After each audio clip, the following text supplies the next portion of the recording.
So far, we've seen how to work with Apple loops in GarageBand and how to work with and record software instruments. In this chapter, we're going to look at how to set up and record real instruments in GarageBand. Because, as useful as it is to play with Apple loops, and as great as some of the built-in software instruments sound, sometimes you just can't beat the real thing.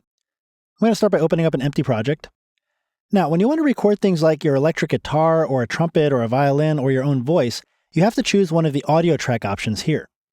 Notice one of the options here says record using a microphone or line input, and the other one says record guitar or bass using GarageBand as an amp. Unlike a software instrument track, which contains MIDI data, an audio track is a track containing an actual audio recording. This means that you can't fix flub notes and off-key performances on a real instrument track as easily as you can on a software instrument track. But unlike software instrument tracks, real instrument tracks let you record anything that you can hear as long as you have a microphone or an instrument cable. You just have to be a little bit more on the ball with your performances when recording real instruments. But GarageBand does boast some powerful tools to help you correct minor imperfections in real instrument recordings, such as the ability to fix timing issues where you might not have been playing on the beat as accurately as you intended. We'll be taking a look at these tools a little later.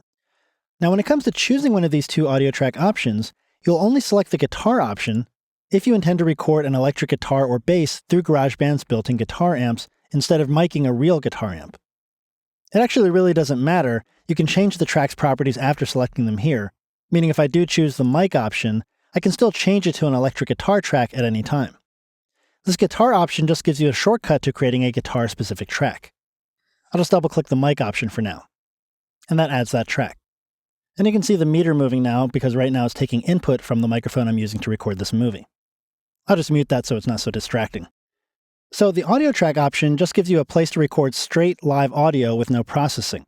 If you want, you can come over to the library, and if this were going to be, say, a vocal track, I might want to select voice, and then choose one of these processes to apply to the track.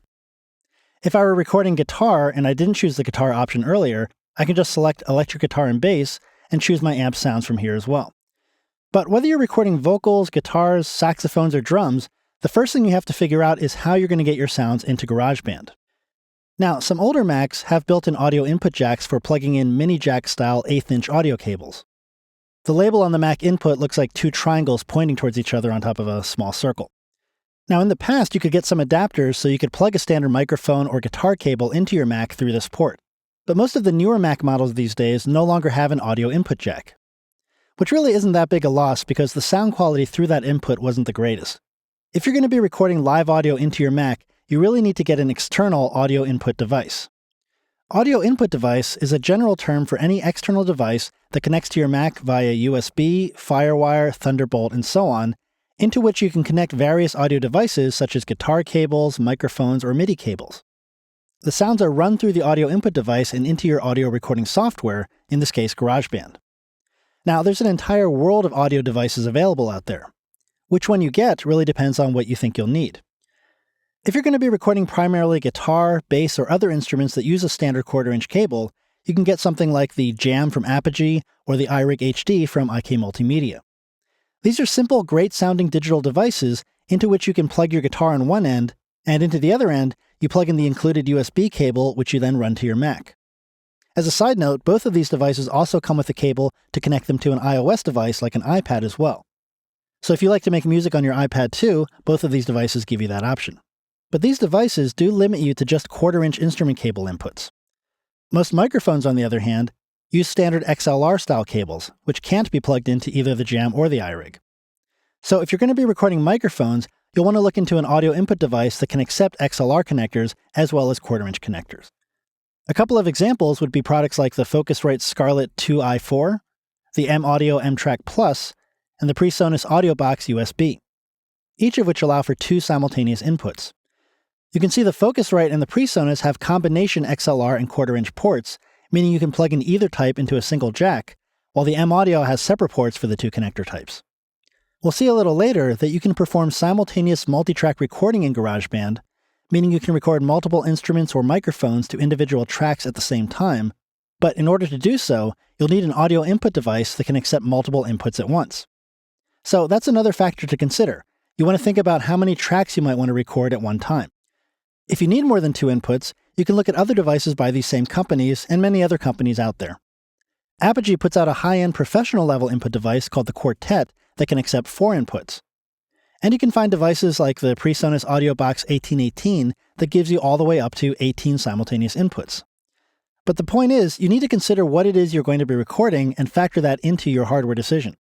If you don't need an 18-input device, don't spend your money on one. If you're just planning on recording simple guitars and vocals, you can even find cables and microphones built specifically to connect directly to your computer without the need of any kind of audio input device at all. For example, the Alesis Guitar Link cable is for plugging a guitar directly into your Mac's USB port, and the Apogee mic is a studio-quality condenser microphone that also plugs directly into the USB port. Again, these are just some options to consider. Now, back here in GarageBand, once you've figured out what gear you'll be using to get your sounds into GarageBand, you then have to let GarageBand itself in on the information. One way to do this is to simply plug your device in while GarageBand is open. I have an Apogee Quartet here, and I'm going to plug it into my Mac. After a moment, I see this message telling me that GarageBand has detected a device named Quartet, and it's asking me if I want to use this device. I do want to use it, so I'll click Use.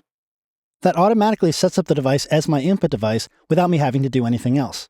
Notice if I unmute this track now, you're no longer seeing this meter move as I'm speaking, because it's now using the Quartet as the audio input device. Now, if GarageBand wasn't running when you plugged in your device, or if you have multiple devices connected to your Mac and you want to specify the one you're using, go to GarageBand Preferences, Audio/MIDI, and here choose your device from the input menu. You should also choose your output device here as well. As a general rule, most audio input devices have a headphone or speaker jack built in, and that's what you should use to listen to your playback. Doing so cuts down on latency issues, which is when there's a noticeable delay between when you, say, strum on your guitar and when you actually hear it coming out of GarageBand. Now, I know many people prefer to use the speakers connected to their Macs to listen back, and if you aren't experiencing any latency issues, that's fine. But if you do run into problems, try setting your output to your audio input device. Now, for the purposes of recording these movies you're watching, I need to keep my output device set to my system settings. Notice that switches my input device back to system as well, but from here, I can switch back to Quartet. And again, I'm only doing this in this case because these are the settings I need to record these videos you're watching. But that's the gist of getting ready to record real audio into GarageBand. First, figure out what you want to record, get the appropriate hardware or audio input device, plug it in, and let GarageBand know that that's what you're going to be using to record. Next, we'll take a look at how to make sure you're getting the proper input levels from whatever you're recording.